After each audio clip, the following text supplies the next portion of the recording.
CBSE class 12 Hindi core का ये NCERT solution है। आरओ भाग 2 का चैप्टर 4 रघुवीर सहाय। रघुवीर सहाय जी का ये कविता कैमरे में बंद अपाहिज का प्रश्नोत्तर होगा। देखिए पहले प्रश्न की ओर आ गए हैं। प्रश्न है, कविता में कुछ पंक्तियाँ कोष्ठकों में रखी गई है, आपकी समझ से इसका क्या औचित्य है। यानी कविता में कुछ पंक्तियाँ कोष्ठ में दे दिया गया है, उसका क्या औचित्य है, क्या अर्थ हो गया। ठीक है, तो इसका उत्तर होगा कविता में कुछ पंक्तियाँ कोष्ठकों में रखी गई है। जो कोष्ठकों में रखा गया है ये कोष्ठक कवि के मुख्य भाव को व्यक्त करते हैं, मुख्य भाव को व्यक्त करेंगे। इनमें लिखी पंक्तियों के माध्यम से अलग अलग लोगों को संबोधित किया गया है। ठीक है, जैसे कैमरामैन, दर्शक, ठीक है, अपाहिज, इन लोगों के लिए अलग अलग लिखा गया। जैसे कैमरामैन के लिए तो कैमरा दिखाओ इसे बड़ा बड़ा, कैमरा की कीमत है।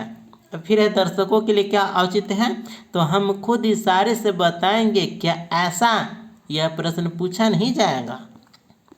फिर अपंग व्यक्ति को, ठीक है, तो वह अवसर खो देंगे, बस थोड़ा कसर रह गई। इस प्रकार के कोष्ठक कविता के उद्देश्य को अभिव्यक्ति प्रदान करने में सहायक होते हैं।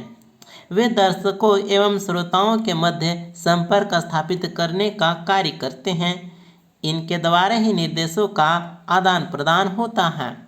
इस प्रकार से उत्तर हुआ। अब आते हैं दूसरे प्रश्न की ओर। प्रश्न है, कैमरा में बंद अपाहिज, ये जो है कैमरे में बंद अपाहिज करुणा के मुखौटे में छिपी क्रूरता की कविता है, विचार कीजिए। ठीक है, तो कैमरे में बंद अपाहिज है सो करुणा के मुखौटे में छिपी क्रूरता है, तो इस पर विचार करना है। तो इसका उत्तर देखिए, दूरदर्शन पर एक अपाहिज का साक्षात्कार व्यावसायिक उद्देश्यों को पूरा करने के लिए दिखाया जाता है। दूरदर्शन पर एक अपाहिज व्यक्ति को प्रदर्शन की वस्तु मानकर उसके मन की पीड़ा को कुरेदा जाता है, उसे खुलेआम भुनाया जाता है। साक्षात्कारकर्ता को उसके निजी सुख दुख से कुछ लेना देना नहीं होता।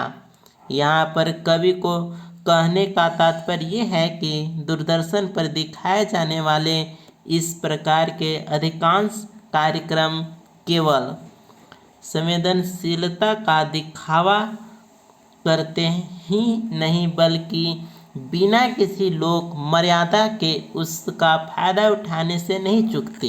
ठीक है, तो इसका अर्थ हुआ, अर्थात उनकी कथनी और करनी में पूर्णतः अंतर होता है। जो दूरदर्शन में दिखाना और कहना, ये कथनी और करनी में पूर्णतः अंतर होता है। अब आइए तीसरे प्रश्न की ओर। प्रश्न है, हम समर्थ शक्तिवान, ठीक है, और हम एक दुर्बल को लाएंगे। ठीक है, ये जो पंक्ति है कि हम समर्थ शक्तिवान और दूसरा पंक्ति है हम एक दुर्बल को लाएंगे, पंक्ति के माध्यम से कवि ने क्या व्यंग किया है। तो जानबे करते हैं कि कवि का कहना है कि जहाँ न पहुँचे रवि वहाँ पहुँचे कवि। तो ये पंक्ति है, हम समर्थ शक्तिमान और हम एक दुर्बल को लाएंगे। इन पंक्ति के माध्यम से कवि क्या कह रहा है, क्या व्यक्त कर रहा है, तो है हम समर्थ शक्तिमान। ये जो पंक्ति है के माध्यम से कवि ने उन मीडिया कर्मियों पर व्यंग किया है जो स्वयं को सक्षम एवं शक्तिशाली मानकर अपाहिज व्यक्ति को दुर्बल समझने का अहंकार पाले हुए हैं। वे समझते हैं कि वे किसी का विभाग और परिस्थिति बदल सकते हैं। फिर है अगला पंक्ति, हम एक दुर्बल को लाएंगे। ठीक है, ये पंक्ति है हम एक दुर्बल को लाएंगे के माध्यम से लाचारी, असमर्थता का भाव प्रदर्शित होता है। साक्षात्कारकर्ता किसी भी बेबस और लाचार व्यक्ति को लाकर उससे तरह तरह के सवाल पूछकर उसका तमाशा बना सकता है, उसकी मजबूरी को मनोरंजन का साधन बना सकता है। ठीक है, इस प्रकार से हम समर्थ शक्तिवान और अगला पंक्ति है हम एक दुर्बल को लाएंगे। ठीक है, तो यही उसका व्यंग हुआ। अब आते हैं अगले प्रश्न की ओर। प्रश्न है, यदि शारीरिक रूप से चुनौती का सामना कर रहे व्यक्ति और दर्शक, ठीक है, तो व्यक्ति और दर्शक दोनों एक साथ रोने लगेंगे तो उससे प्रश्नकर्ता का कौन सा उद्देश्य पूरा होगा।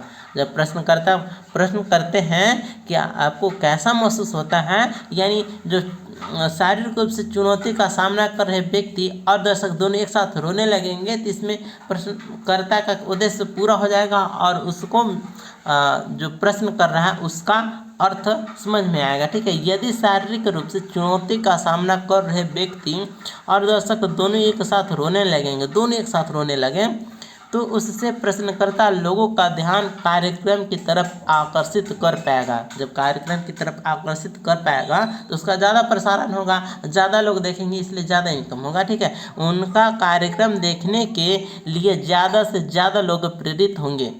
प्रसारण समय में रोचक सामग्री परोस पाना ही मीडिया कर्मियों का एकमात्र उद्देश्य होता है।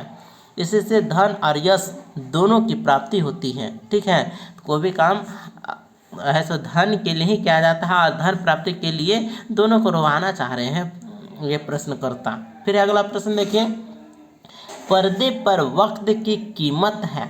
ठीक है, ये जो पंक्ति है पर्दे पर वक्त की कीमत है कहकर कवि ने पूरे साक्षात्कार के प्रति अपना नजरिया किस रूप में रखा है। ठीक है, तो इसका उत्तर देखिए, उत्तर होगा प्रसारण के समय में रोचक सामग्री परोसना ही मीडिया कर्मियों का एकमात्र उद्देश्य होता है। प्रसारण के समय, ठीक है, कार्यक्रम को अधिक से अधिक लोकप्रिय बनाने के लिए वे सभी उचित अनुचित हथकंडे आजमाते हैं। उन्हें किसी की पीड़ा को कम नहीं बल्कि बढ़ा चढ़ाकर कुरेद कर दिखाने की आदत होती है।